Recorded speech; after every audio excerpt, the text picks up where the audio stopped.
अस्सलाम वालेकुम। आज हम बात करते हैं लाउडनेस के मुतालिक। लाउडनेस क्या है? किसी आवाज़ का बुलंद होना या मध्यम होना, यानी कि कोई आवाज़ कितनी ऊंची है या कितनी नीची है, उसको क्या कहते हैं? लाउडनेस। अगर आवाज़ ऊंची होगी तो उसकी लाउडनेस क्या होगी? ज़्यादा होगी। अगर हमने मजमे में बात करनी हो, हम बड़ा ज़ोर ज़ोर से चीख चीख के बात करते हैं, तब हमारी आवाज़ ऊंची होती है। इसका मतलब हमारी लाउडनेस क्या होती है? ज़्यादा होती है।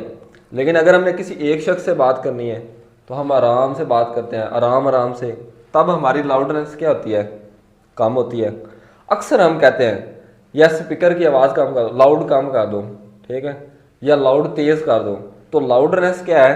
आवाज़ का तेज़ होना या कम होना, ठीक है। इसको अगर आवाज़ तेज़ होगी तो लाउडनेस ज़्यादा होगी, अगर आवाज़ कम होगी तो उसकी लाउडनेस क्या होगी? कम होगी। अब ये तीन फैक्टर हैं जिनके ऊपर ये डिपेंड करती है, ठीक है। सबसे पहला फैक्टर कौन सा है? ये लॉन्ग क्वेश्चन में आएगा पेपर में। लॉन्ग क्वेश्चन के लिए इंपॉर्टेंट है, वैसे शॉर्ट में भी पूछा जाता है। लॉन्ग क्वेश्चन में आए तो ये आपने तीनों फैक्टर भी लिखने हैं और इसकी डेफिनेशन भी, ठीक है। सबसे पहला क्या है? Amplitude of vibrating body, vibrating जिस्म का एम्पलीट्यूड। अब एम्पलीट्यूड क्या है ये समझने की ज़रूरत है। मिसाल के तौर पर हम गिटार बजा रहे हैं, गिटार अगर आराम से, जोश नहीं है, बैठे हुए आराम से बजा रहे हैं, थोड़ी थोड़ी आवाज़ पैदा हुई। लेकिन आपके अंदर अगर शाहरुख खान आ गया, आप क्या करेंगे? छल्ला की लबदा फिरे, जोर जोर से छल्ला की लब। अब आप जोर से बजाएंगे, शिद्दत ज़्यादा, जोश ज़्यादा। जितना जोश ज़्यादा होगा, शिद्दत ज़्यादा होगी, एम्पलीट्यूड इसका ही नाम है। जिस जोर से बजाएंगे, अगर हम आराम से बजाएंगे तो एम्पलीट्यूड क्या होगा? कम होगा, ठीक है। लाउडनेस भी क्या पैदा होगी? कम। अगर जोर जोर से बजाएंगे, छल्ला की लबदा फिरे, जोर से बजाएंगे तो क्या लाउडनेस क्या होगी? ज्यादा पैदा होगी। एम्पलीट्यूड समझ लगी? जोर, शिद्दत, जितनी शिद्दत होगी उसको उसका एम्पलीट्यूड कहेंगे। अगर आराम से बजाते हैं तो एम्पलीट्यूड कम, जोर से बजाते हैं तो एम्पलीट्यूड ज्यादा।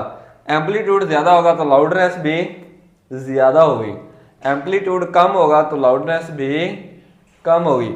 सबसे आगे दूसरे नंबर पे area of vibrating body, vibrating जिस्म का एरिया। अब ये कैसे है?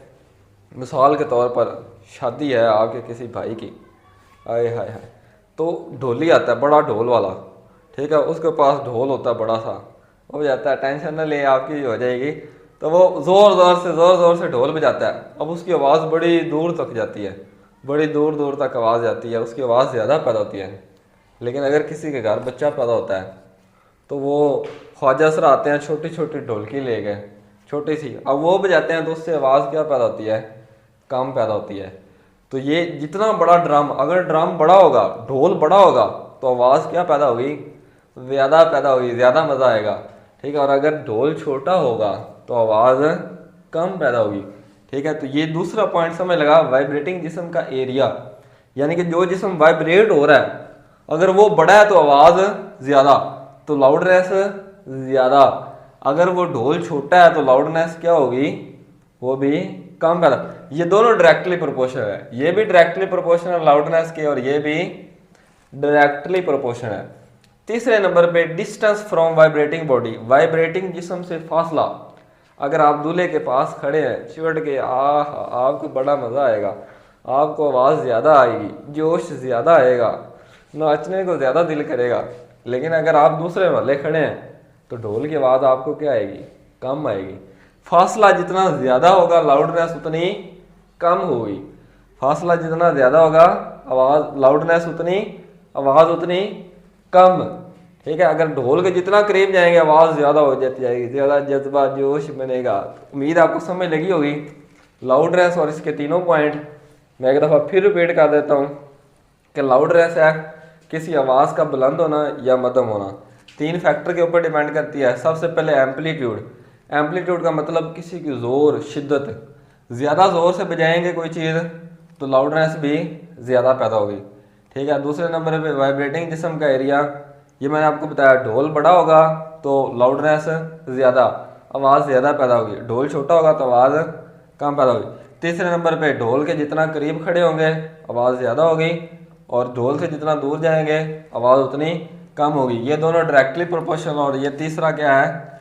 ये इन्वर्सली प्रोपोर्शनल। अब मैं आपको ये भी नोट्स भी दे देता हूँ कि आपने पेपर में इसको कैसे अटैम्प्ट करना है, उर्दू में भी और इंग्लिश में भी। Thank you so much. अल्लाह हाफिज़। दुआ में याद रखें। अस्सलाम वालेकुम।